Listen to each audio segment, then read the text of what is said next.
হয়েছে, এমনের বাম পায়ে ভীষণ যন্ত্রণা হতো আর পেটের সমস্যা ছিল।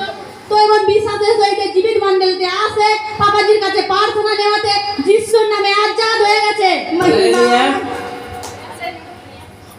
ऐसा क्यों? তো আমার পায়ে প্রচুর যন্ত্রণা হতো, পাটা খুলে গেছিল। তো আমি পাপার কাছে এসে যখন দেখেন প্রার্থনা নিলাম, পাপা দ্বারা এমরা খুব সুন্দর হয়েছে, ঈশ্বর আমাকে খুব সুন্দর। हालेलुया। তাই ঈশ্বরের কাছে এই প্রার্থনা সবাইকে যেন সুন্দর রাখে ঈশ্বর, আমাকে সুন্দর করে দিচ্ছে, তার জন্য ঈশ্বরকে অসংখ্য অসংখ্য। परमेश्वर এই দিদি ভাইয়ের জীবনে কি করেছে? তার এই মায়ের জীবনে কি করেছে? মহিমা করেছে। মহিমা মহিমা মহিমা মহিমা মহিমা